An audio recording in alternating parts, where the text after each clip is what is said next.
Hey boys and girls, this is Wildman Willis here doing a review of WWE SmackDown No Mercy pay-per-view.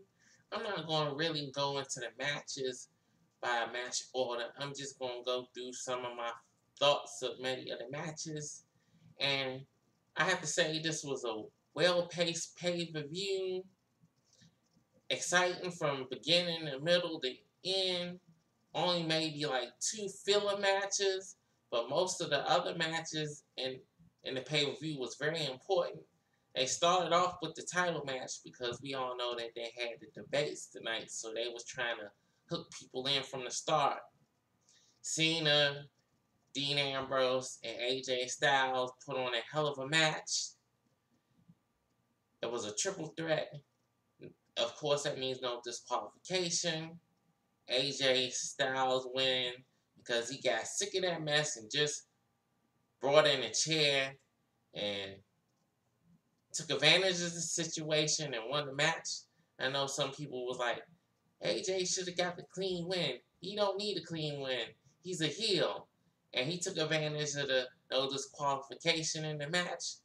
A lot of people would have did the same thing in AJ's situation, especially since he's a bad guy. It's good to see a bad guy do bad guy things.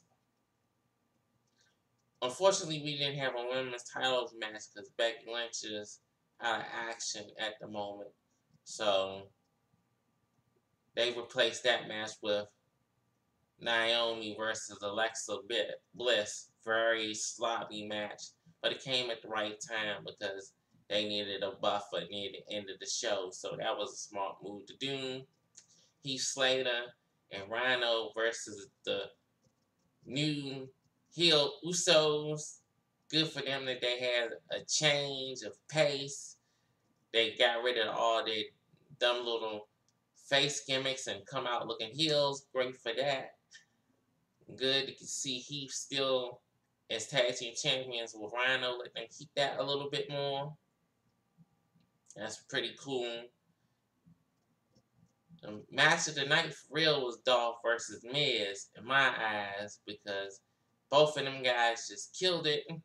You can see why Ziggler is as good as he is, and you also have to give it up for Miz. I know a lot of people discount the Miz, but you gotta look and see Miz came from the bottom of the bottom, and he came up from the top. He was even WWE champion, even though they didn't really do nothing with him at the time.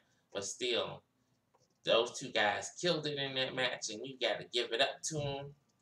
I'm happy that Bray Wyatt finally won a match against Randy Orton, and Luke Harper is back, so that should be interesting to see them two together as the Wyatt family. They had Jack Swagger versus Baron Corbin. That match was another buffer match. It was okay. Jack Swagger, who needs to change the pace to that We the People message? Just, I don't know what they need to do with that, but that joint is a hot mess.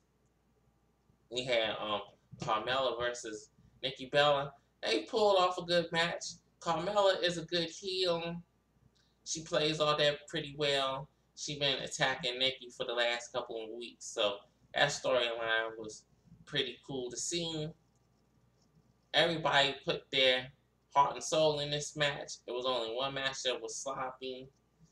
That was about it. It seemed like SmackDown is just going for straight up wrestling. Not too many gimmicks, not too much talking. Segments during the pay-per-view, all on SmackDown. They developed their stories really good because they got one of the main writers from NXT running the show for SmackDown, so you can tell with that. I'm just glad that they didn't really have too many unnecessary matches, which was cool. The MVPs of the night to me was Ziggler, Miz, AJ, Cena. That's about it.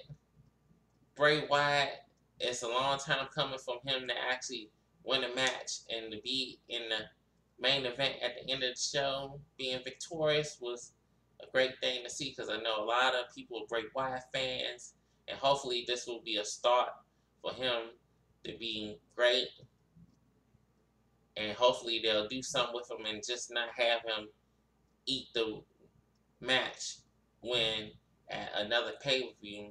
We'll see what they do with this. Hopefully they have Randy going after Harper so they can get him away from Bray for a while. So that was the most important matches of the pay-per-view. That's basically almost all the matches. So this is Wildman Willis signing off. See you next time.